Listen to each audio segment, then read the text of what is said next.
నేను screen share చేస్తాను. 6th chapter కదా మనం చూస్తుంది. ఏ శ్లోకాలో ఉన్నాం? 16 అయిపోయింది. 16th అయిపోయింది కదా. హరే కృష్ణ మాతాజీ, దండాత్ ప్రణామ్. హరే కృష్ణ, దండాత్ ప్రణామ్.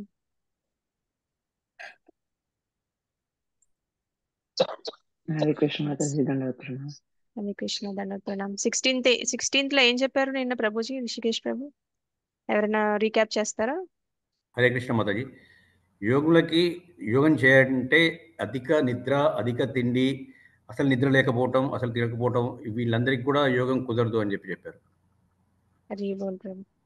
సో ఏదైనా అతిగా తినడం, అతిగా పడుకోవడం చేయొద్దని చెప్పారు. అయితే నెక్స్ట్ ఏం చెప్తున్నారు కృష్ణ చూద్దాము. 6.17.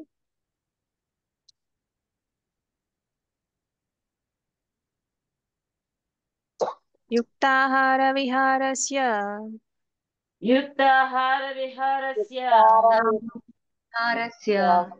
యుక్తచేష్టస్య కర్మసు యుక్తచేష్టస్య కర్మసు యుక్తస్వప్నావబోధస్య యుక్తస్వప్నావబోధస్య యోగో భవతి దుఃఖః.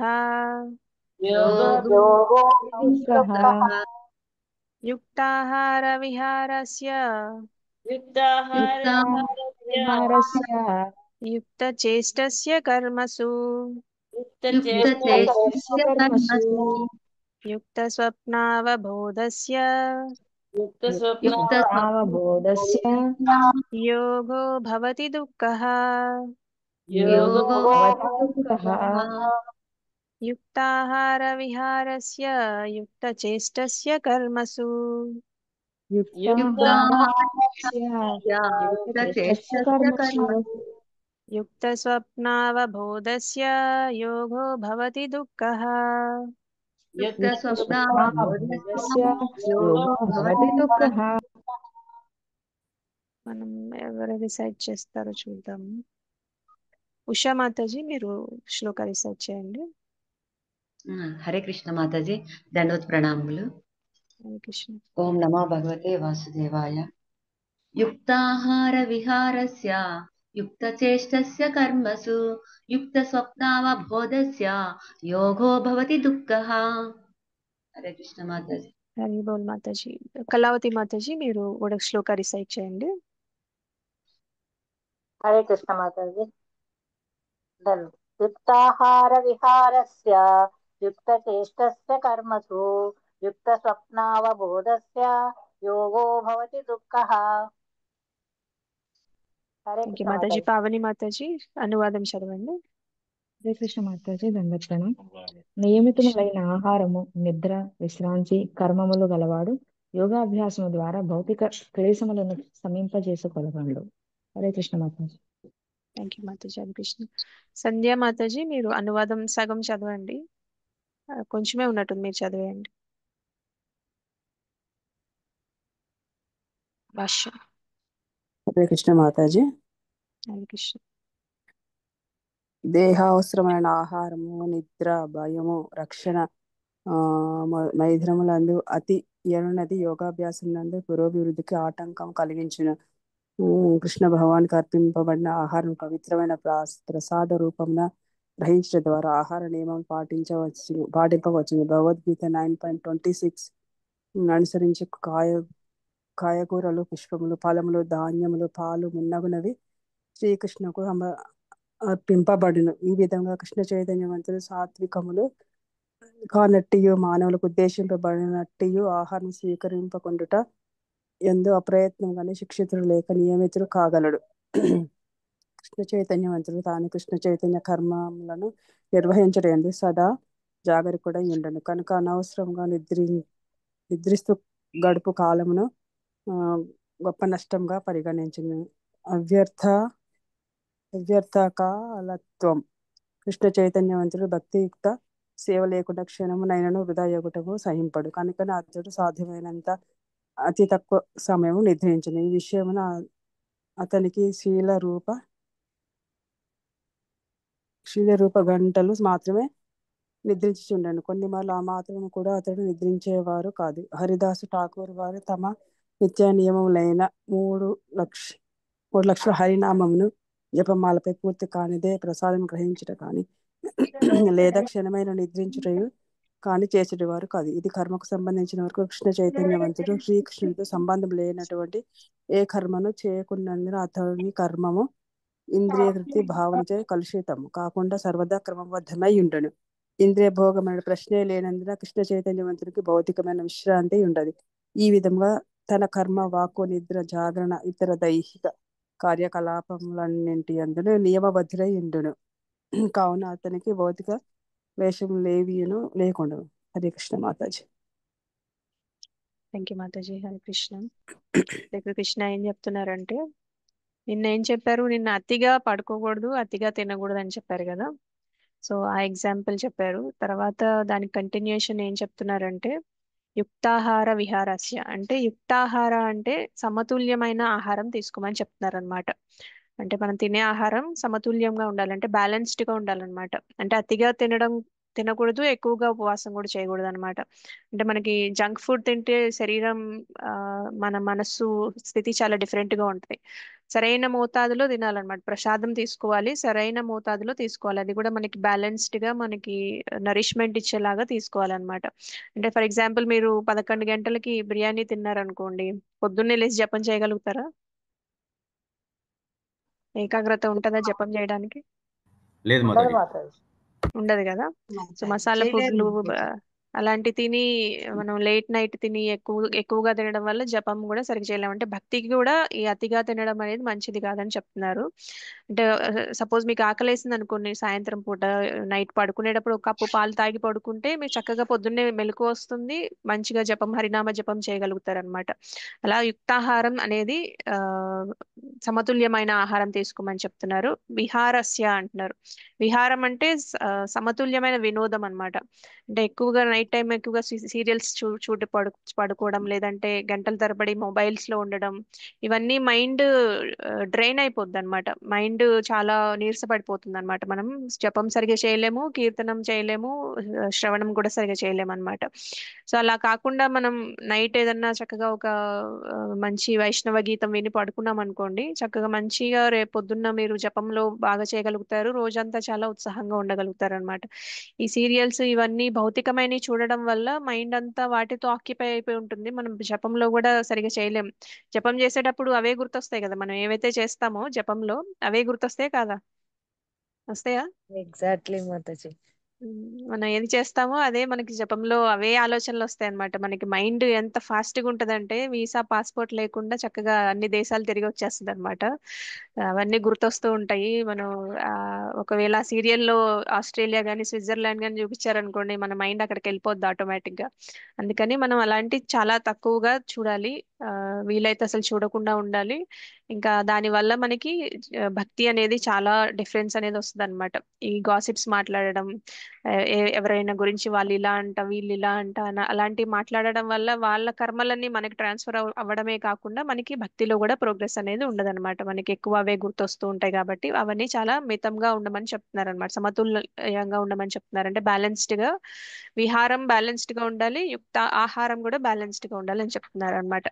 లేకపోతే ప్రతిరోజు ఒక గంట మనం ఈ సోషల్ మీడియా, ఈ ఇన్స్టాగ్రామ్ వీటన్నిటిలో స్పెండ్ చేసే బదులు ఆ సమయాన్ని మనం శ్రవణంలో కేటాయిస్తే మనకి చాలా ఉపయోగం ఉంటుంది అనమాట.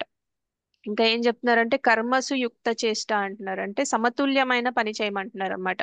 సో పని కూడా చాలా బ్యాలెన్స్డ్ గా చేయాలన్నమాట. అంటే మనం ఇప్పుడు ఎవరైతే ఆఫీస్కి వెళ్తున్నారో వాళ్ళు 24 గంటలు ఆఫీస్ పని చేయకూడదు. మనకి ప్రభుపాదుల వారు చాలా చక్కగా చెప్పారు. మన 24 అవర్స్ ఉంటుంది కదా, మనకి 24 గంటల్లో 3 భాగాలు చేసుకోమన్నారు. 8 గంటలు చక్కగా జీవనోపాధికి ఏదైతే పని చేసుకుంటున్నారో 8 గంటల్లో చేసుకోండి.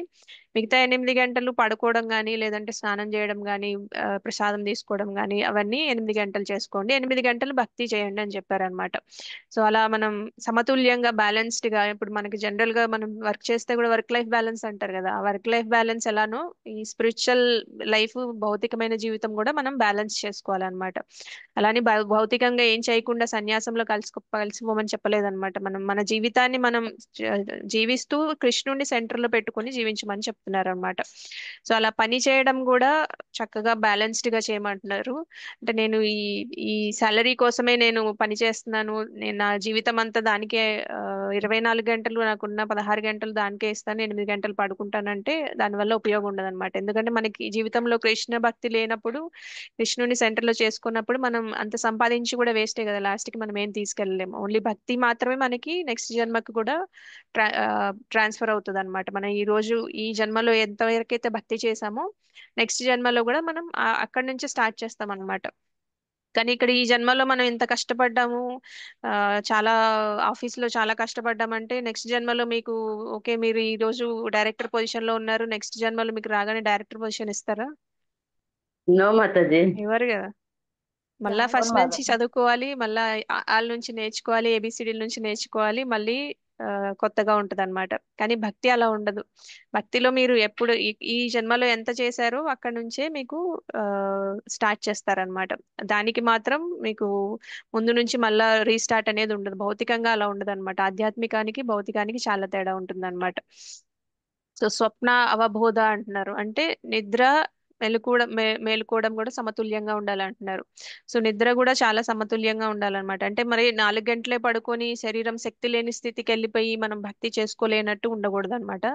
అలాని 10 గంటలు నిద్రపోవడం వల్ల నిద్ర వల్ల ఆలస్యంగా లేవడం వల్ల మనం ఏ పని చేయలేము, చాలా లేజీగా కూడా అనిపిస్తుంది అనమాట. తర్వాత బాడీ కూడా సహకరించదు, మళ్ళీ పడుకోవాలనిపిస్తుంది. సో నిన్న అతిగా నిద్రపోవడం కూడా రిషికేష్ ప్రభు కవర్ చేశారు కదా, ఇక్కడ కూడా అదే చెప్తున్నారు అనమాట. నిన్న ఎక్స్ట్రీమ్స్ చేయకూడదని చెప్పారు, అంటే అతిగా ఏది చేయకూడదు అని చెప్పారు. ఈ రోజు బ్యాలెన్స్డ్ గా ఎలా ఉండాలనేది చెప్తున్నారు అనమాట, సమతుల్యంగా ఎలా ఉండాలనేది చెప్తున్నారు అనమాట కృష్ణ. సో నిద్ర కూడా చక్కగా ఆ, మనకి 6 గంటలు నిద్రపోతే సరిపోతుంది. 6 గంటలు లేదంటే 7 గంటలు, మరి పెద్దవాళ్ళు అయితే ఇంకా హెల్త్ ఇష్యూస్ ఉన్న వాళ్ళు 8 గంటలు అంతకన్నా పడుకోకూడదు అనమాట. ఇంకా మిగతా టైం అంతా మనం చక్కగా భగవంతుడి సేవలో గడపడం అనేది చాలా ఇంపార్టెంట్. సో ఇంకా చెప్పాలంటే మన భౌతిక జీవితాన్ని ప్రాబ్లమ్స్ లేకుండా ఆధ్యాత్మిక పురోగతి కూడా చేసుకుంటూ దాంట్లో కూడా ప్రాబ్లమ్స్ రాకుండా జీవించాలంటే సమతులంగా ఉండాలని చెప్తున్నారు అనమాట. మనకి ఇక్కడ ఎగ్జాంపుల్ కూడా చెప్పారు కదా, రూప గోస్వామి వీళ్ళందరూ ఇప్పుడు హరిదాస్ ఠాకూర్ అయితే ఆయనకి ఏవైతే ఇవి ఉన్నాయో రౌండ్స్, అన్ని లక్షల రౌండ్స్ చేసిన తర్వాత నామాలు తీసుకున్న తర్వాత మాత్రమే ప్రసాదం తీసుకునే వాళ్ళు అనమాట. ఇంకా రూప గోస్వామి వీళ్ళందరూ కూడా నిద్రకి ఎక్కువ, అంటే వాళ్ళు చాలా గొప్ప భక్తులు కాబట్టి వాళ్ళకి నిద్రపోకపోయినా పర్వాలేదు, మనలాంటి వాళ్ళకి 6 గంటలు నిద్రపోతే సరిపోతుంది అనమాట. ఎవరైతే కృష్ణ చైతన్యంలో ఉన్నారో వాళ్ళకి 6 గంటల నిద్ర అనేది సరిపోతుంది అనమాట. సో యుక్తాహార విహారస్య యుక్త చేష్టస్య కర్మసు యుక్త స్వప్నావబోధస్య యోగో భవతి దుఃఖః అని చెప్పారనమాట. అంటే ఏంటంటే నియమితమైన ఆహారము, నియమితమైన నిద్ర, నియమితమైన విశ్రాంతి, నియమితమైన కర్మలు, ఈ 4 నియమితంగా ఉండాలని చెప్తున్నారు అనమాట. అంటే బ్యాలెన్స్డ్ గా ఉండాలి, ఎక్కువ ఉండకూడదు తక్కువ ఉండకూడదు, కరెక్ట్ గా చేసుకుంటూ వెళ్ళాలన్నమాట. అంటే కరెక్ట్ గా అంటే మీరు ప్రెసిషన్, అది ఈ రోజు నేను 6 అవర్స్ 1 మినిట్ 2 సెకండ్స్ పడుకుంటాను అంత ప్రెసిషన్ అవసరం లేదు. బట్ ఇన్ జనరల్ సమతులంగా ఉండమని చెప్తున్నారు అనమాట. సమతుల ఆహారం, సమతుల నిద్ర, సమతుల విశ్రాంతి, సమతుల కర్మ, ఇవన్నీ ఈ 4 సమతులంగా ఉండాలని చెప్తున్నారు అనమాట. క్లియర్ గానే ఉందా ఈ శ్లోక? నెక్స్ట్ శ్లోకాకి వెళ్దామా? మాతాజీ. క్లియర్ గా ఉంది మాతాజీ. ఓకే. 6.18 చూద్దాం.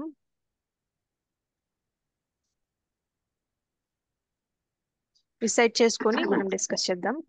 యదా వినీతం చిత్తం యదా వినీతం చిత్తం ఆత్మన్యేవావతిష్టతే ఆత్మన్యేవావతిష్టతే నిస్పృహః సర్వకామేభ్యో నిస్పృహః సర్వకామేభ్యో సర్వకామేభ్యో యుక్త ఇత్యుచ్యతే తదా. యుక్త యుక్త ఇత్యుచ్యతే తదా. యుజ్యతే తదా యదా వినియతం చిత్తం యదా యదా వినీతం వినయతం చిత్తం చిత్తం ఆత్మన్యేవావతిష్టతే ఆత్మన్యేవావతిష్టతే నిస్పృహః సర్వకామేభ్యో నిస్పృహ నిస్పృహః సర్వకామేభ్యో యుక్త ఇత్యుచ్యతే తదా. యుక్త యుజ్యతే తదా యదా వినీతం చిత్తం ఆత్మన్యేవావతిష్టతే యదా యదా వినీతం వినీతం చిత్తం ఆత్మన్యేనావతిష్ఠతే నిస్పృహः సర్వకామేభ్యో యుక్త ఇత్యుచ్యతే తదా. నిస్పృహः సర్వకామేభ్యో సర్వకామేభ్యో యుక్త యుక్త ఇత్యుచ్యతే ఇత్యుచ్యతే తదా. తదా. కళావతి మాతాజీ మీరు శ్లోకం రిసైట్ చేయండి. హరే కృష్ణ మాతాజీ.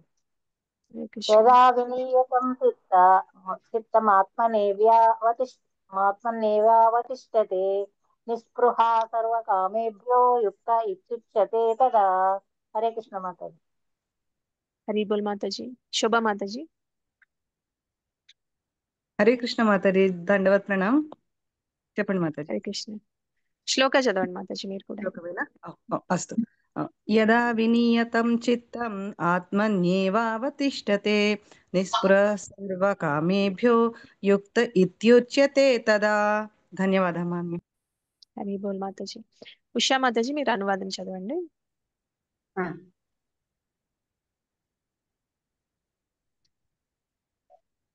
ఓం నమో భగవతే వాసుదేవాయ. యోగాభ్యాసం ద్వారా యోగి తన మనోకర్మలన్నింటినీ నియంత్రించి భౌతికములైన వాంఛలేవియు లేకుండా ఆధ్యాత్మిక స్థితియందు ప్రతిష్ఠితుడై ఉన్నప్పుడు యోగమనందు స్థిరుడైనట్లుగా చెప్పబడును. హరే కృష్ణ మాత. హరి బోల్ మాతాజీ. భువనేశ్వరి మాతాజీ మీరు భాష్యం సగం చదవండి, సగం వేరే వాళ్ళకి అవకాశం ఇద్దాం. Okay Mataji, okay Mataji. హరిబోల్ మాతాజీ. శ్రీల ప్రభుపాదకు జై. అన్ని రకాలైన భౌతిక వాంఛలను వాటిలో ప్రధానమైనది మైథున సుఖము నిలుపు చేయడం అనే లక్షణాన్ని బట్టి యోగి కర్మలను సాధారణ వ్యక్తి కర్మల నుండి వేరు చేయవచ్చును. పరిపూర్ణుడైన యోగి మానసిక కలాపాలలో ఎంత చక్కగా నియంత్రణ కలిగి ఉంటాడంటే ఎటువంటి విషయ కోరికలతోనూ అతడు కలత చెందడు. శ్రీమద్ భాగవతములో 9.4.18-20 చెప్పబడినట్లు ఈ పరిపూర్ణత స్థితి కృష్ణ భక్తి భావనలో ఉన్న వ్యక్తులచే అప్రయత్నంగా పొందబడుతుంది. చదివేనా మాతాజీ ఈ శ్లోకము? శ్లోకం అందరం చదువుదాం మాతాజీ, నేను రిసైట్ చేస్తాను, అందరూ చదవండి. సవై మన కృష్ణ పదారవిందయోర్ సవై మనః కృష్ణ పదారవిందయోర్ వచాంసి వైకుంఠ గుణానువర్ణనే వాచాంసి వైకుంఠ గుణానువర్ణనే కరౌ హరేర్మందిరమార్జనాదిషు కరౌ హరేర్మందిరమార్జనాదిషు శృతిం చకారాచ్యుత సత్కతోదయే శృతిం చకార్యచ్యుత సత్కతోదయే ముకుందలింగాలయ దర్శనే దృశౌ ముకుందలింగాలయ దర్శనే దృశౌ తద్భృత్య గాత్ర స్పర్శేంగ సంగమం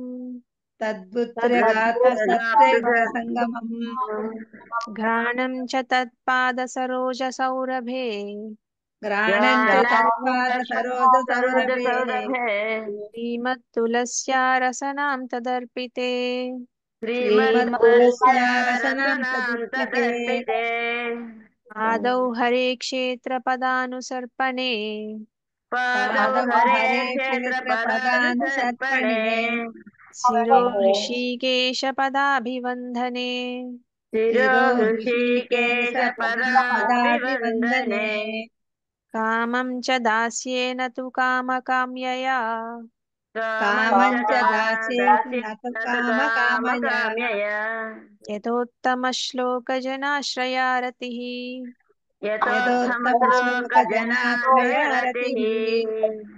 ఇవన్నీ ఇది ఎవరు చెప్పారు మీకు గుర్తుందా? మనం చాలాసార్లు చెప్పుకున్నాం ఇది.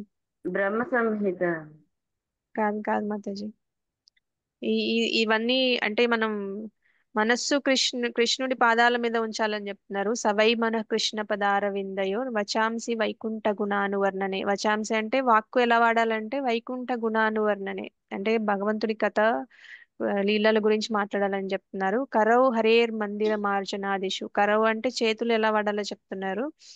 అండ్ శృతి చకారాచ్యుత సతోత్కదే, శ్రవణం ఎలా చేయాలో చెప్తున్నారు. ముకుంద లింగాలయ దర్శనే దృశో తద్భృత్య గాత్ర స్పర్శేంగ సంగమం అంటే కాళ్ళు ఎలా వాడాలంటే భగవంతుని ఆలయాన్ని దర్శించడానికి వాడాలంట. ఇంకా స్పర్శ అనేది ఎలా వాడాలంటే ఆ, మనం భక్తుల్ని ఆలింగనం చేసుకోవడానికి వాడాలంట. ఇంకా ముక్కు ఎలా వాడాలంటే తులసి, మనకి ఎవరు ఏదైతే భగవంతుడికి సమర్పిస్తారో ఆ తులసి ఫ్లవర్స్ స్మెల్ చూడటానికి. ఇంకా ఆ, నాలుక ఎలా వాడాలంటే తులసి ఏదైతే సమర్పిస్తారో అది టేస్ట్ చేయడానికి.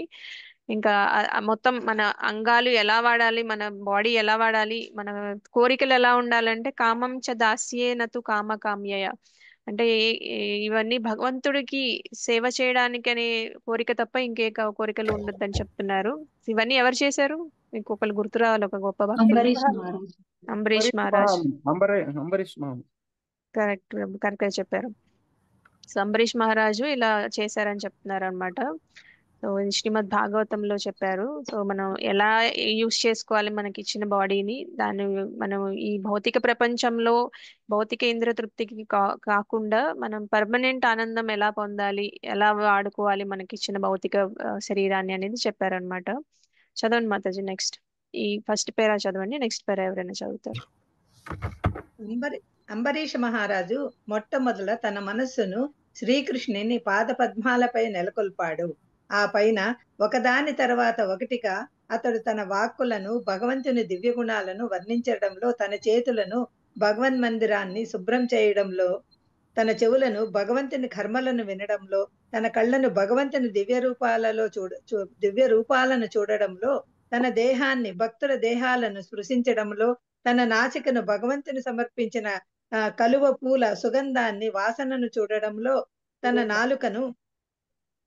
నాసికను భగవంతుని సమర్పించిన కలువ పూల సుగంధాన్ని వాసనను చూడడంలో, తన నాలుకను భగవంతుని పాద పద్మాలను అర్పించిన తులసి దళాన్ని రుచి చూడడంలో, తన పాదాలను తీర్థప్రసాదాలను భగవన్ మందిరాలను వెళ్ళడంలో, తన శిరాన్ని భగవంతుడికి నమస్కరించడంలో, తన కోరికలను భగవంతుని కార్యాలను నిర్వహించడంలో నెలకొల్పాడు. ఈ దివ్య కార్యాలన్నీ విశుద్ధ భక్తునికి తగినట్టుగా ఉన్నాయి. హరిబోల్ మాతాజీ. Thank you Mataji. ఇందిరా మాతాజీ మీరు చదవండి నెక్స్ట్ పారాగ్రాఫ్. మాతాజీ నేనేనా మాతాజీ? ఇందిరా పోయినా మాతాజీ చదవండి మాతాజీ మీరే.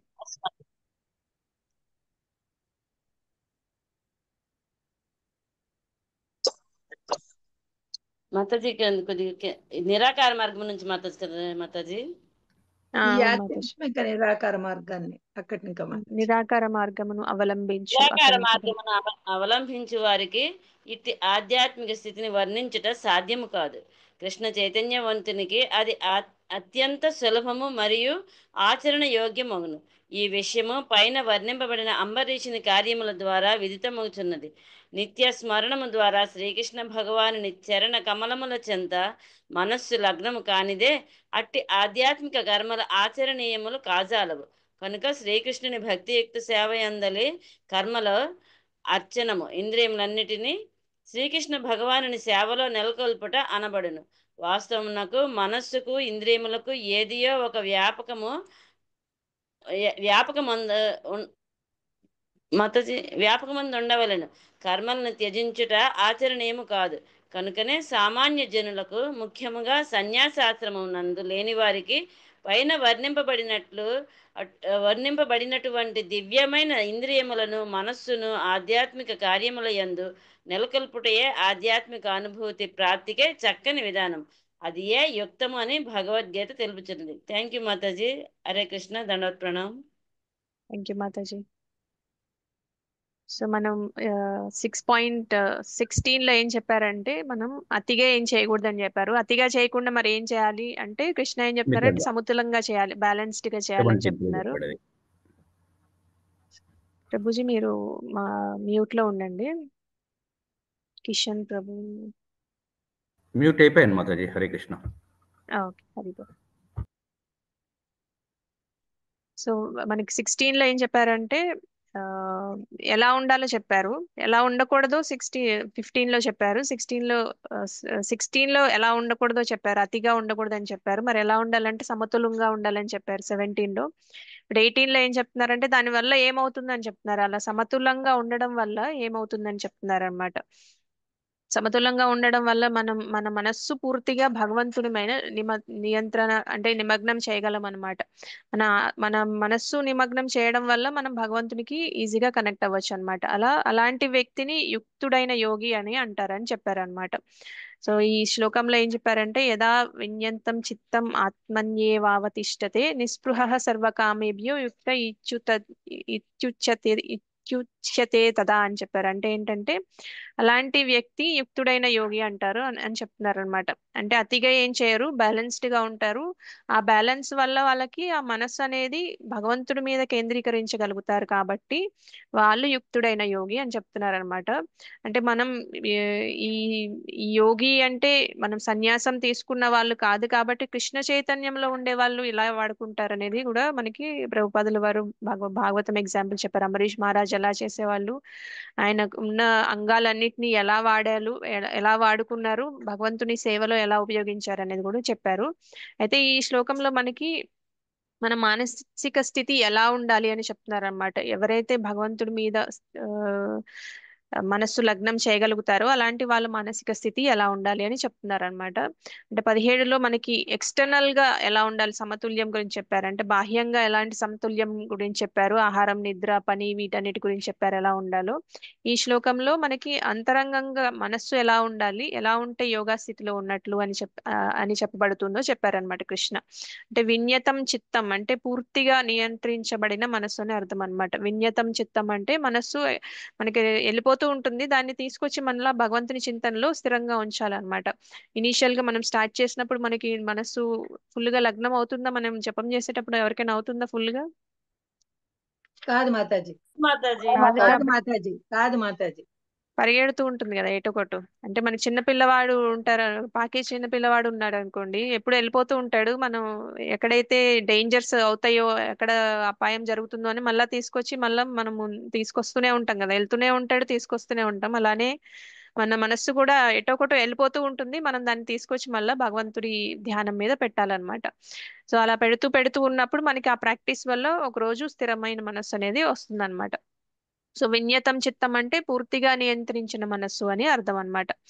సో ఉదాహరణకి మనం జపం చేసేటప్పుడు ఇలా అయినప్పుడు మనం తిరిగి మళ్ళా మనం జపం చేసేటప్పుడు మనం మనస్సుని మళ్ళా భగవంతుడి మీద కేంద్రీకరించడానికి ట్రై చేస్తూనే ఉండాలన్నమాట. ఎంతవరకు ట్రై చేయాలంటే నియంత్రణ అయ్యే వరకు ట్రై చేస్తూనే ఉండాలి. ఎందుకంటే భగవంతుడు మనకి రిజల్ట్ చూడరు, మన సిన్సియారిటీ చూస్తారనమాట. మనం ఎంత సిన్సియర్ గా చేస్తున్నాము అనేది చూస్తారనమాట భగవంతుడు. అందుకని మనం ఒకవేళ మనసు వెళ్ళిపోతుందని నిరుత్సాహపడాల్సిన అవసరం లేదు.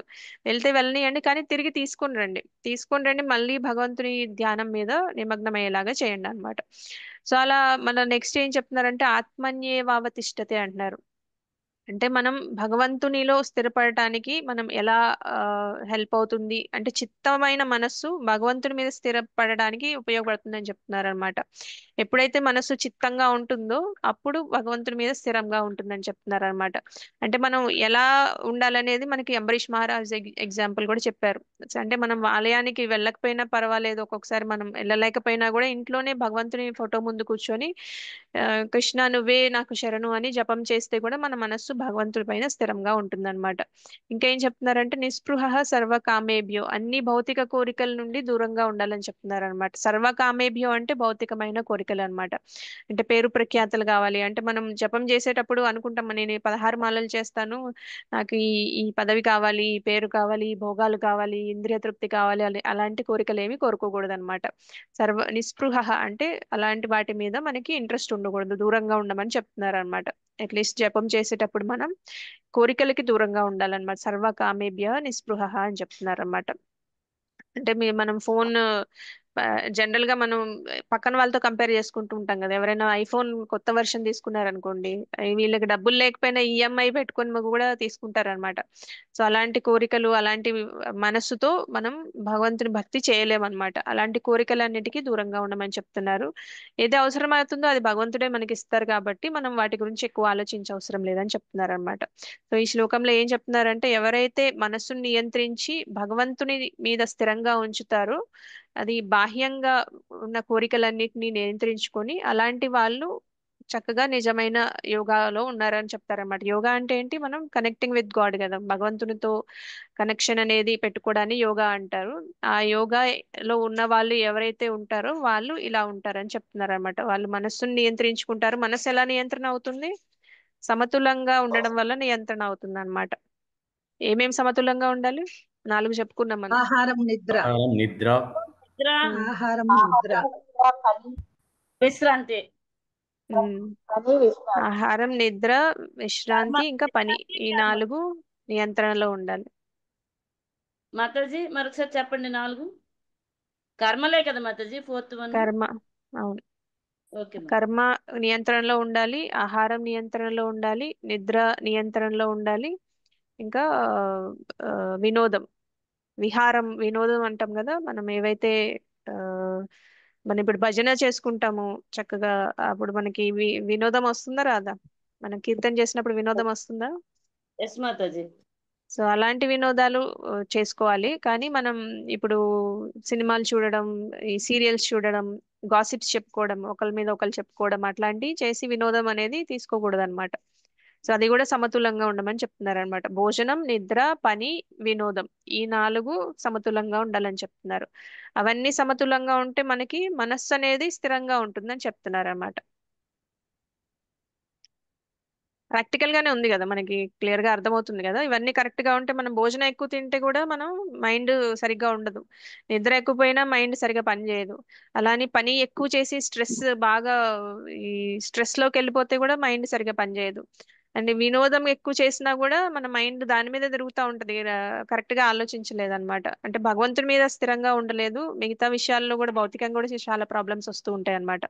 అందుకని ఈ 4 విషయాలు మనకి చక్కగా నియంత్రణలో ఉంటే, సమతుల్యంగా ఉంటే గనక మనకి మైండ్ స్థిరంగా ఉంచగలుగుతాం. మైండ్ స్థిరంగా చిత్తంగా ఉండగలిగితే మనం భగవంతుడి మీద స్థిరపరచగలుగుతాం అనమాట. అది రిజల్ట్ ఏంటనేది చెప్పారనమాట. ఫస్ట్ 2 శ్లోకాల్లో 16లో 17లో ఏం చెప్పారంటే, 16లో అతిగా ఏం చేయొద్దని చెప్పారు, 17లో అతిగా చేయొద్దు, మరి ఏం చేయాలంటే బ్యాలెన్స్డ్ గా ఉండాలని చెప్పారు 17లో. 18లో ఏం చెప్పారంటే, అలా ఉండడం వల్ల ఏంటి రిజల్ట్ అంటే, మన మనస్సు మన భగవంతుడి మీద నియంత్రణ స్థిరంగా ఉంచగలం, మనస్సు నియంత్రణలో ఉంటుంది కాబట్టి అని చెప్తున్నారు అనమాట. ఈ 2 చేయడం వల్ల రిజల్ట్ ఏంటనేది మనకి ఇప్పుడు 18లో చెప్పారనమాట కృష్ణ. క్లియర్ గానే ఉందా? ఎస్ మాతాజీ. మాతాజీ. మనం ఈ రోజు ఆ, ఇంకో శ్లోకం చెప్పుకోకుండా మనం నామాపరాధాల గురించి చెప్పుకుందాము. నేను ఒకసారి మీకు స్క్రీన్ షేర్ చేస్తాను. నామాపరాధాలు ఎన్ని ఉంటాయి? 10 మాతాజీ. దశ దశాపరాధాలు మాతాజీ. 10 మాతాజీ. అది నేను ఒకసారి స్క్రీన్ షేర్ చేస్తాను, మనం ఒకసారి చదువుదాం.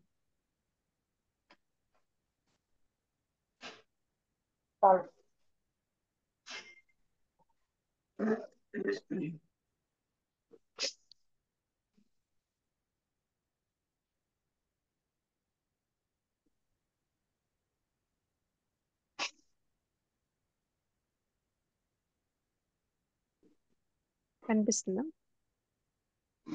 రాలేదు. కనిపిస్తుంది. వచ్చింది.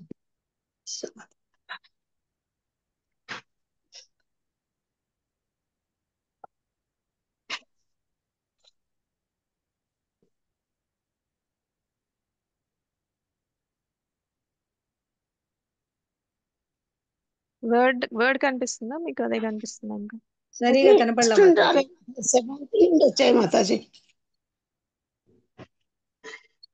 బ్రౌజర్ విండో కనిపిస్తుంది. ఇప్పుడు ఓకేనా? ఇంకా రాలేదు సన్న మాతాజీ. కనిపిస్తుంది మాతాజీ. కనిపిస్తుందా? వచ్చాయి. వచ్చింది మాతాజీ. కనిపిస్తుంది. ఓకే. సో ఒక్కొక్కరు హ్యాండ్ రైస్ చేయండి, ఒక్కొక్కరు ఒక్కొక్కటి చదవండి. మనకి 10 నామాపరాధాలు ఉంటాయి. మనం అంటే భగవంతుడి నామం జపం చేసేటప్పుడు మనం ఇవన్నీ గుర్తుంచుకోవాలన్నమాట. అలాంటి గుర్తుంచుకోవడం వల్ల, ప్రతిరోజు చదవడం వల్ల మనకి బాగా గుర్తుంటుంది, లేకపోతే మర్చిపోతూ ఉంటాము. ఇలా మనం గుర్తుంచుకోవడం వల్ల మనం అపరాధాలు చేయకుండా మనం ఆ, మనకి 3 స్టేజెస్ ఉంటాయని గోవర్ధన్ ప్రభు చెప్పారు కదా, నామాపరాధ, నామభాష, శుద్ధ నామం. సో నామాపరాధ అంటే మనం ఇవన్నీ చేస్తాం అనమాట. ఇట్లా ఏదో ఒకటి చేస్తూ ఉంటాం అనమాట జపం చేసేటప్పుడు. నామభాష అంటే అది ట్రాన్సిషన్ ఫేజ్. శుద్ధనామానికి నామభాషకి శుద్ధనామానికి నామాపరాధకి మధ్యలో ఉండేది నామభాష అన్నమాట. అంటే మనం ప్రోగ్రెస్ అవుతున్నట్టు అర్థం. శుద్ధనామం అంటే ఇవన్నీ ఏ అపరాధాలు చేయకుండా మనం శుద్ధనామం తీసుకుంటాం అనమాట. జపం చేసేటప్పుడు భగవంతుని మీద శుద్ధనామం అనేది చేస్తాము. అయితే మనం కూడా లేరు చేసి పెట్టే వాళ్ళు కూడా ఎవరైతే మాట్లాడట్లేదో వాళ్ళు మ్యూట్ లో ఉండండి. నేను అందరిని రోజు మ్యూట్ శ్రావణ చేస్తున్నాను. శుక్రవారం సో మనం ఒక్కొక్కటి చదువుదాము. గిరిజా మాతాజీ ఫస్ట్ చదవండి. హరే కృష్ణ మాతాజీ, దండవత్ ప్రణామ్ మాతాజీ. హరే హరే కృష్ణ. కృష్ణ అనుకున్నాం. ఓం నమో భగవతే వాసుదేవాయ. పవిత్ర నామాన్ని జపించడం పట్ల నేరాలు ఈ క్రింది విధంగా ఉన్నాయి. భగవంతుని పవిత్ర నామాన్ని ప్రచారం చేయటానికి తమ జీవితాలను అంకితం చేసిన భక్తులను దూషించటం. హరే కృష్ణ మాతాజీ. Thank you Mataji. ఏమర్థమైంది మాతాజీ మీకు దీని నుంచి? అంటే మనము ఆ భగవంతుని అంటే మనము ఎవరికైనా హరే కృష్ణ నామాన్ని చెప్పినప్పుడు కానీ మనం చదివేటప్పుడు కానీ ఎవరైనా దూషిస్తే వాళ్ళను మనం పట్టించుకోవద్దు, వాళ్ళను ఎంకరేజ్ చేయకూడదు. మన మాట విన్నారనుకోండి, వాళ్ళకి మనం చెప్పొచ్చు, వాళ్ళకి అర్థమయ్యేటట్టు మన భగవంతుని మీద భక్తిగా ఇలా మీరు మీరు ప్రే చేయండి, మీరు భగవంతుని ప్రార్థించండి అని వాళ్ళకి చెప్పొచ్చు మాతాజీ. వినని వాళ్ళకు చెప్పకూడదని మీరు గురువు గారు చెప్పారు కదా, అదే పాటించాలి మాతాజీ. హరే కృష్ణ మాతాజీ. అంటే ఇక్కడ ఏం చెప్తున్నారంటే భగవంతుని పవిత్ర నామాన్ని ప్రచారం చేయడానికి తమ జీవితాలు అంకితం చేసిన భక్తులని దూషించొద్దని చెప్తున్నారు. అంటే ఎవరైతే మనకి ప్రచారం కోసం భగవంతుని ప్రచారం చేస్తున్నారో, వాళ్ళ జీవితాలని ప్రచారానికి అంకితం చేస్తున్నారో వాళ్ళని మనం దూషించకూడదు అనమాట. అంటే వాళ్ళు ఇలా ఉన్నారు, వాళ్ళు అలా చేశారు, భక్తుల్ని దూషించొద్దని చెప్తున్నారు అనమాట. ఎవరైతే శుద్ధ ప్రచారాన్ని అంటే ప్రీచర్స్ ఎవరైతే ఉంటారో, నామాన్ని ఎవరైతే ప్రీచింగ్ చేస్తారో, భగవంతుని నామ రూప లీల గుణాల గురించి ఎవరైతే వర్ణిస్తూ ఉంటారో, వాళ్ళ జీవితాన్ని దానికే అంకితం చేసి ఉంటారో వాళ్ళని మనం ఒక్క మాట కూడా అనకూడదు అనమాట. అలాంటి భక్తుల్ని దూషించి మనం నామజపం చేయడం వల్ల ఉపయోగం ఉండదు అనమాట. అంటే ఇప్పుడు మనం టెంపుల్కి వెళ్తాము, వాళ్ళు భక్తులై ఉంటారు, మనకు తెలియదు ఇదేంటి ఇలాంటి బట్టలు వేసుకున్నారు, లేదంటే ఇలా ఉన్నారేంటి, ఇలా మాట్లాడుతున్నారేంటి, ఇలా నడుస్తున్నారేంటి, అలాంటివి కూడా మనం అనకూడదు అనమాట. అలా అని మనం జపం చేయడం వల్ల మనం నామాపరాధం చేసినట్టే అవుతుంది. సో నెక్స్ట్ చదవండి. ఇందిరా బోయిన మాతాజీ సెకండ్ చదవండి మీరు. హరే కృష్ణ మాతాజీ, దండవత్ ప్రణామ్. హరే కృష్ణ. 2. శివుడు లేదా బ్రహ్మ వంటి దేవతల పేర్లను విష్ణువు అనే నామానికి సమానమైనవిగా లేదా స్వతంత్రమైనవిగా పరిగణించడం. Thank you Mataji. మీకేమర్థమైంది మాతాజీ సెకండ్ పాయింట్ నుంచి? కృష్ణ భగవాన్తో ఈక్వల్ కాదు మిగతా దేవీ దేవతలు ఎవరున్నా అని నాకు అర్థమైంది మాతాజీ. హరి బోల్ మాతాజీ. అంటే వాళ్ళందరూ కూడా భగవంతుడి మీద డిపెండ్ అయి ఉన్నారు అనమాట. అంటే ఇప్పుడు బ్రహ్మదేవుణ్ణి, శివుణ్ణి అందరినీ క్రియేట్ చేసింది మన విష్ణుమూర్తి కాబట్టి ఆయన వీళ్ళందరూ ఈక్వల్లే. నేను విష్ణు పేరు తీసుకున్నా, శివుడి పేరు తీసుకున్నా, బ్రహ్మ పేరు తీసుకున్నా, మిగతా దేవీ దేవతల పేర్లు తీసుకున్నా ఒకటే అని అనుకోకూడదు అనమాట. వాళ్ళందరూ ఆయన కింద ఆయన ఆజ్ఞల మేరకే పని చేస్తారు కాబట్టి వాళ్ళు కూడా ఆయన మీద డిపెండ్ అయి ఉన్నారు, వాళ్ళు స్వతంత్రులు కాదు అని మనకు తెలియాలన్నమాట. అంటే నేను శివుడి పేరు తీసుకున్న, బ్రహ్మ పేరు అంటే వాళ్ళని తక్కువ చేయడం అని కాదు, కానీ భగవంతుడు వాళ్ళతో సమానం, వాళ్ళందరూ భగవంతుడితో సమానం కాదు అనే మనకు ఆ నాలెడ్జ్ ఉండాలన్నమాట. అందుకని మనం ఈ నాలెడ్జ్ లేకుండా వీళ్ళందరూ సమానమే, దేవీ దేవతలు అందరూ సమానమే అని చాలా మంది అంటూ ఉంటారు కదా. మనకి ఈ భగవద్గీత భాగవతం చదువుకోవడం వల్ల మనకి ఆ నాలెడ్జ్ అనేది ఉంటుంది కదా. ఆ, ఎవరి ప్లేస్ ఏంటి, మనకి భగవాన్ అంటే ఎవరు, భగవాన్కి ఎన్ని ఆపులెన్సెస్ ఉంటాయి, ఆ 6 గుణాలు అన్ని ఫుల్ గా ఆయననే భగవాన్ అని అంటారు కదా. ఇవన్నీ అందరికీ ఫుల్ ఉండవు అనమాట. శివుడికి, బ్రహ్మకి, మిగతా దేవీ దేవతలకి కొంత మాత్రమే ఉంటాయి, వాళ్ళందరికీ ఫుల్ గా ఉండవు. అలా అని శివుడిని కూడా మనం తక్కువ చేయాల్సిన అవసరం లేదు. శివుడు మనలాగా, ఇప్పుడు బ్రహ్మదేవుడు కూడా ఆయన కూడా మనలాగా జీవినే, ఆయన బాగా ఆ, అత్యంత ఉన్నతమైన జీవి. కానీ శివుడు మాత్రం మనలాగా జీవి కాదు, అలా అని భగవంతుడితో సమానం కూడా కాదనమాట. ఆయన మధ్యలో ఉంటారు. ఆ, ఆయన గొప్పతనాన్ని మనం తక్కువ చేయకూడదు, అలా అని మనం వాళ్ళందరూ స్వతంత్రంగా భగవంతుడి కన్నా ఈక్వల్ గా ఉన్నారు, వాళ్ళు భగవంతుడితో డిపెండెన్స్ లేకుండా ఉన్నారని కూడా అనుకోకూడదు అనమాట. కళావతి మాతాజీ మీరు థర్డ్ది చదవండి. హరే కృష్ణ మాతాజీ.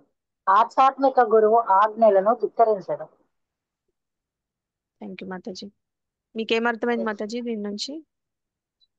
గురువు మనకు ఆధ్యాత్మిక గురువు ఎవరైతే ఉంటారో వారు చెప్పిన ఆ, ఆజ్ఞలను మనం నెరవేర్చకుండా ధిక్కరించడం దాన్ని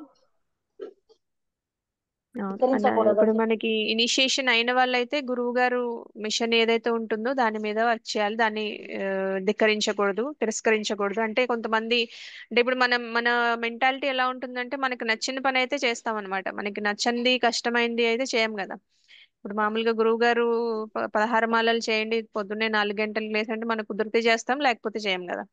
సో అట్లా కాకుండా మనం ఎప్పుడైతే ఇనిషియేషన్ తీసుకుంటారో ఆ గురువు గారి ఆజ్ఞల్ని ధిక్కరించకూడదు అనమాట, చక్కగా పాటించాలని చెప్తున్నారు. సో నెక్స్ట్ చూద్దాం. పావని మాతాజీ మీరు ఫోర్త్ చదవండి. హరే కృష్ణ మాతాజీ. వేద సాహిత్యాన్ని లేదా వేద సంస్కరణను అనుసరించి సాహిత్యాన్ని దూషించడం. వేద సాహిత్యం లేదా వేద సంస్కరణ అంటే వేరే గ్రంథాలను కంపేర్ చేయడమా మాతాజీ? ఒక్క నిమిషం మాతాజీ, ఇదేదో కొంచెం ట్రాన్స్లేషన్ ప్రాబ్లం ఉన్నట్టు ఉంది, ఒకసారి చూస్తాను. అందుకనే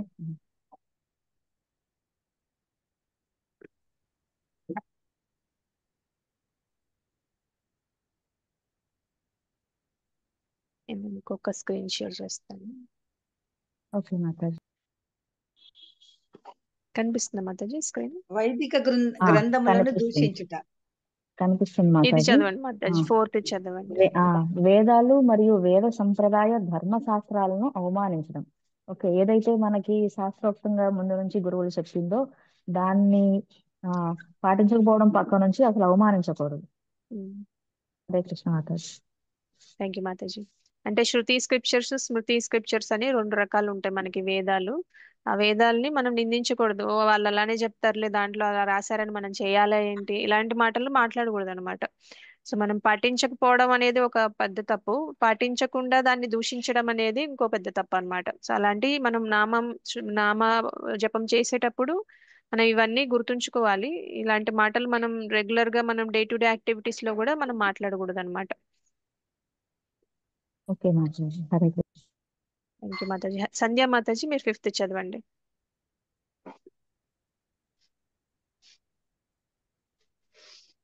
హరే కృష్ణ మాతాజీ.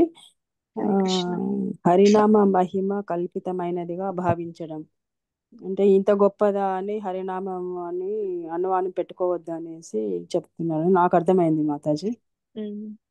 అవును మాతాజీ. అంటే ఇప్పుడు మనం మామూలుగా కొన్ని స్టోరీస్ వింటుంటే మనకి కొంచెం అతిశయోక్తిగా అనిపిస్తుంది అనమాట. అంటే ఇప్పుడు హరిదాస్ ఠాకూర్ అన్ని లక్షల నామాలు చేశారంటే నిజంగానే చేశారా అని మైండ్ లో ఎప్పుడైనా అనిపించింది అనుకోండి, అది అనుమానం వచ్చినట్టే కదా. సో మనం ఏదైనా భాగవతంలో స్టోరీస్ వింటున్నా కూడా, నామ మహిమ గురించి వింటున్నా కూడా, భగవంతుని గురించి వింటున్నా కూడా ఇదంతా నిజమేనా, ఇది అంత గొప్పదా అనే డౌట్ రాకూడదు అనమాట. అంటే మనకి ఆ ఫెయిత్ ఉండాలి భగవంతుడి మీద, భక్తుల మీద అంత నమ్మకం అనేది ఉండాలన్నమాట.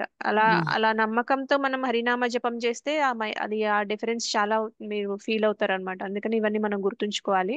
హరినామ మహిమ కల్పితమైందని ఎప్పుడు భావించకూడదు అనమాట. మనం అనుమానం కూడా రాకూడదు మనకి. Okay Mataji, thank you. Thank you Mataji. Bhuvaneshwari Mataji మీరు 7th చదవండి, 6th చదవండి మాతాజీ. హరిబోల్ మాతాజీ. శ్రీహరి నామానికి అనవసర వ్యాఖ్యానాలు చేయడం, పవిత్ర నామాన్ని తక్కువ చేయడం లేదా వ్యక్తీకరించడం. మాతాజీ.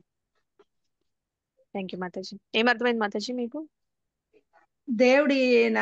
దేవుడి పేర్లకు, దేవుడి నామాలకు అనవసరంగా వ్యాఖ్యానాలు చేయడం, అది ఇట్లా ఇది ఇట్లా అనేసి డిస్కషన్ చేయడం మంచిది కాదని చెప్తున్నారు ప్రభుజీ. మాతాజీ. అంటే మ్యానిపులేషన్స్ చేస్తూ ఉంటారు కొంతమంది, శాస్త్రంలో లేనిది కూడా దాన్ని వాళ్ళకి నచ్చిన విధంగా వక్రీకరించి చెప్పడం, లేదంటే తక్కువ చేసి చెప్పడం, అలాంటివి చేయకూడదు అని చెప్తున్నారు అనమాట. శ్రీహరి నామాన్ని, ఆయన నామ రూప లీల గుణాల గురించి మనం స్క్రిప్చర్స్ లో చెప్పినట్టు చదువుకోవాలి, విన్నట్టు అర్థం చేసుకోవాలి, దాన్ని పాటించగలగాలన్నమాట మన లైఫ్ లో. అలా కాకుండా మనం మన సొంతానికి కొంతమంది ఏం చేస్తారంటే వాళ్ళు అర్థం అయిన విధంగా కాకుండా దాంట్లో చెప్పినట్టు కాకుండా వాళ్ళకి అర్థమైన విధంగా దాన్ని మ్యానిపులేట్ చేస్తారన్నమాట. దాన్ని మార్చేసి అంటే ఆడియన్స్ ప్రకారం మార్చి చెప్తారనమాట. ఇప్పుడు మనం డాక్టర్ దగ్గరికి వెళ్ళామనుకోండి, ఏమన్నా ప్రాబ్లం ఉందని, సో మనం ఈ నైట్ ఏం తినకుండా ఉండాలి అంటే ఎవరైనా వెళ్తారా? ఆ డాక్టర్ మంచోడు కాదంటారా, మంచోడు అంటారు? లేదంటే చక్కగా రెండు భోజనం బదులు చపాతీలు తినండి అని చెప్తే నచ్చుతుందా? లేకపోతే మీరు ఈ పరిస్థితిలో ఉన్నారు కాబట్టి మీరు నైట్ అసలు మానేయండి అంటే ఏమంటారు? డాక్టర్ మంచోడు కాదంటారు కదా, అవునా? అంటాం మాతాజీ. అంటే కొంతమంది అలానే ఆడియన్స్ ప్రకారం ఈ శాస్త్రాన్ని కూడా వాళ్ళకి నచ్చే విధంగా మార్చి చెప్తూ ఉంటారన్నమాట. వాళ్ళ మన్ననలు పొందడం కోసం కానీ, లేదంటే డొనేషన్ కోసం అని కానీ, పేరు ప్రఖ్యాతల కోసం అని కానీ భగవంతుని గురించి వక్రీకరించి లేదంటే దాన్ని మార్చేసి చెప్పడం అలాంటివి చెప్తూ ఉంటారు. సో అలాంటివి చేయకూడదని చెప్తున్నారు అన్నమాట. ఉషా మాతాజీ మీరు నెక్స్ట్ చదవండి.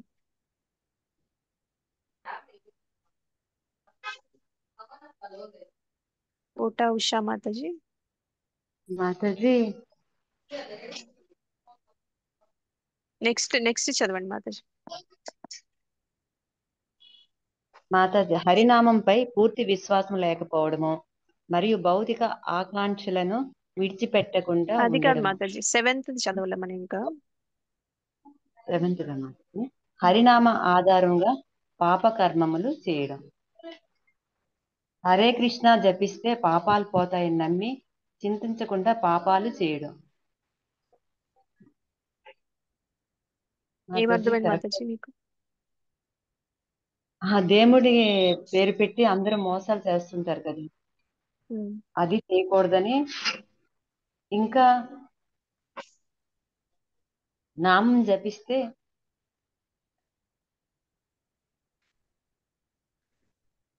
అంటే ఏం చెప్తున్నారంటే మనం సరే నేను ఎలాగూ హరినామం చేస్తాను కదా, ఈ పాపం చేస్తే తప్పేం లేదు, చక్కగా మళ్ళీ సాయంత్రం పూట మళ్ళీ నామజపం చేస్తాను, ఈ పాపం పోతుంది అనే ఉద్దేశంతో పాపకర్మలు చేయకూడదు అనమాట. నేను ఎలాగూ నామజపం చేస్తా కాబట్టి నాకు ఈ పాపకర్మ ఫలితాలు అంటుకోవు కాబట్టి నేను ఈ పాపం చేసినా పర్వాలేదు అని అలాంటి నమ్మకాలు ఉంచుకోకూడదు అనమాట. చింతించకుండా అంటే ఇది భగవంతుడికి నచ్చని పని అయినా సరే నేను చేస్తాను, ఎందుకంటే నేను నామజపం చేస్తాను కాబట్టి నాకు ఆ పాపం అంటుకోదు, నేను ఏదో చేసినా పర్వాలేదు అనే మైండ్ సెట్ ఉండకూడదు అనమాట. అంటే హరినామం ఆధారంగా పాపకర్మలు చేయకూడదు, పాపం చేస్తే ఇది ఎలాగో పోతుంది అనేసి ఏది పడితే అది చేసేయకూడదు అనమాట. అలా చేస్తే నామాపరాధం చేసినట్టు అనమాట. కళావతి అయితే మాతాజీ 8th చదవండి.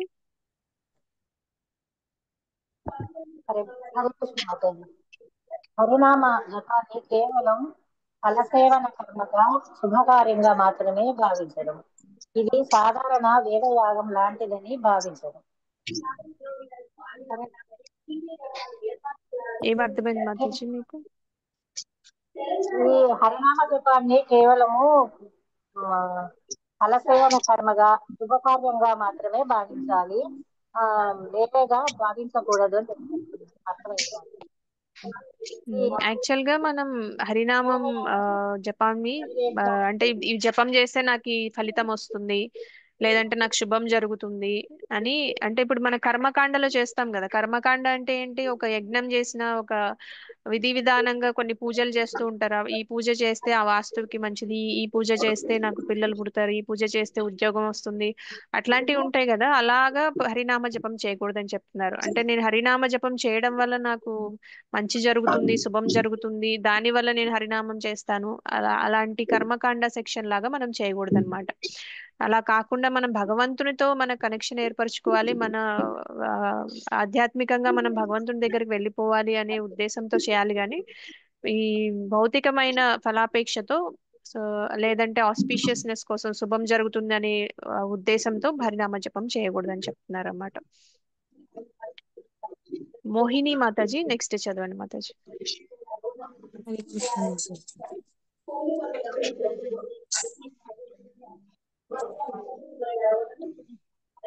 హరినామంపై పూర్తి విశ్వాసం లేకపోవడం మరియు భౌతిక ఆకాంక్షలను విడిచిపెట్టకుండా ఉండడం.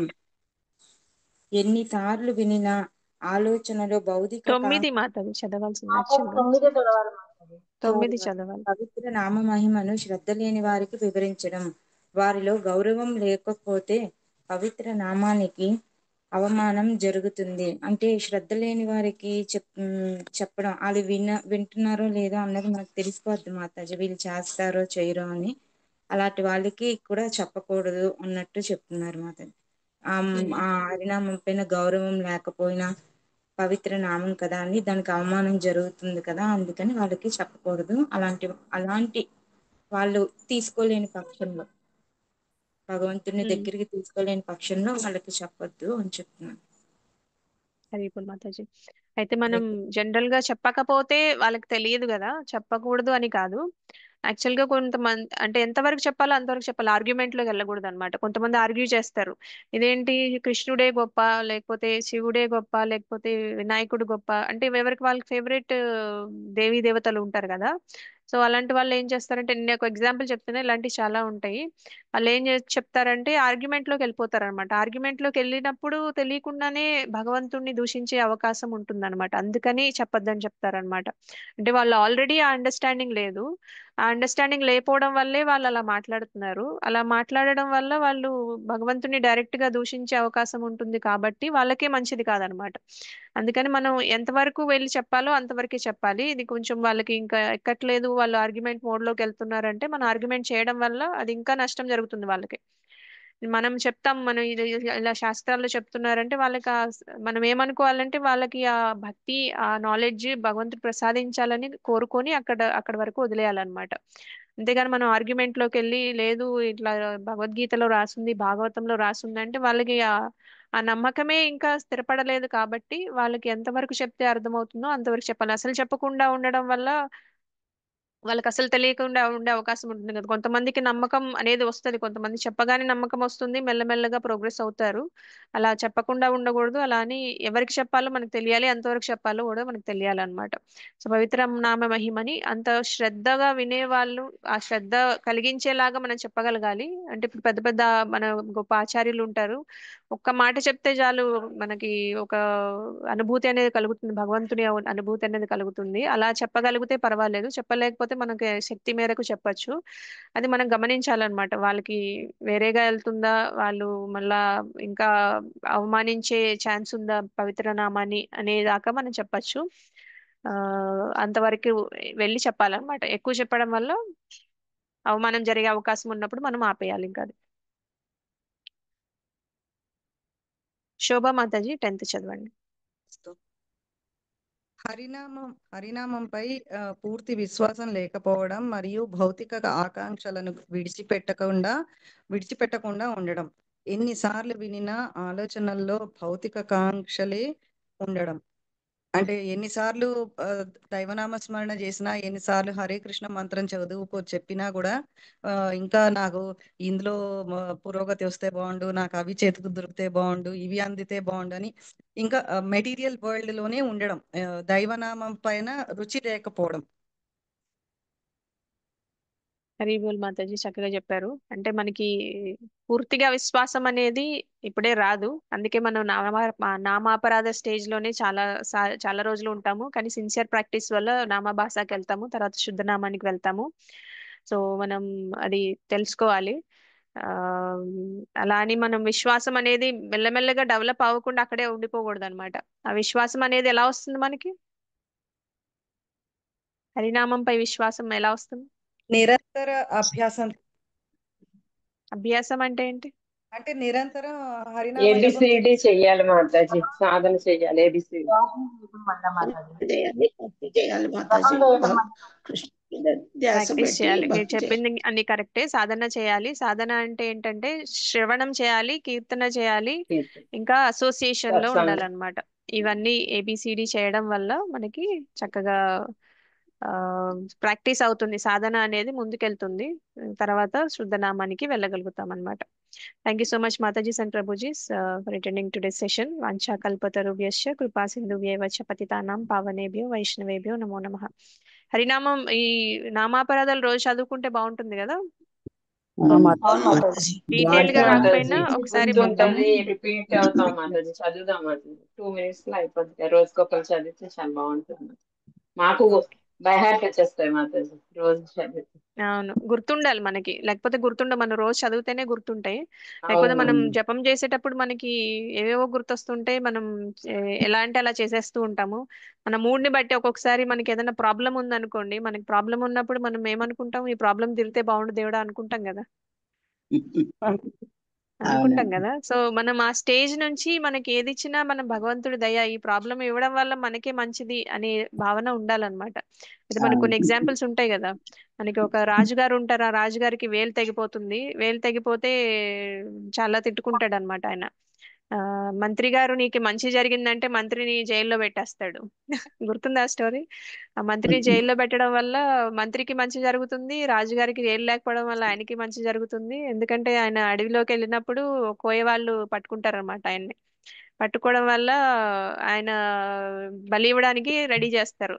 ఆయన బలి ఇవ్వడానికి రెడీ చేసినప్పుడు ఆయనకి వేలు లేదని తెలుస్తుంది అనమాట. వేలు లేదని తెలిసినప్పుడు ఆయన్ని వదిలేస్తారనమాట. అయితే మంత్రి దగ్గరకు వచ్చి చెప్తాడు, నువ్వు అన్నది కరెక్టే, నువ్వు అన్నది కరెక్టే, నాకు మంచి జరిగింది, ఏళ్ళు లేపడం వల్ల మంచి జరిగిందని అన్నావు, నేను నిన్ను జైల్లో పెట్టేశాను, కానీ నువ్వు మంచి జరిగింది, మరి నీకేం మంచి జరిగింది జైల్లో ఉండడం వల్ల అని అడుగుతాడు అనమాట. అడిగితే లేకపోతే జైల్లో లేకపోతే నేను మీతో పాటు వచ్చేవాడిని కదా, మీరు వేలు లేదు కాబట్టి నన్నే నెక్స్ట్ చూస్ చేసుకునే వాళ్ళు, నేను బలి అయ్యేవాడిని కదా, అందరికీ మంచి జరిగిందని చెప్తాడు అనమాట. అలాగా మనకి ఏది చేసినా దేవుడు మంచి అని తీసుకోగలిగే మన ఆ విశ్వాసానికి రావాలి. ఏంటి ఇంత పెద్ద ప్రాబ్లం ఇచ్చావు దేవుడు, నన్ను నాకే ఎందుకు ఇచ్చావు ఇలాంటి అనుకోకుండా ఉంటాం అనమాట. జపం చేసేటప్పుడు మనకి ఇవన్నీ చదువుకోవడం వల్ల, నిరంతరం గుర్తుంచుకోవడం వల్ల మనం చక్కగా జపం చేసుకోగలుగుతాం. Thank you so much Matajis and Prabhujis. Thank you, Mataji, for a very, very wonderful session. Thank you.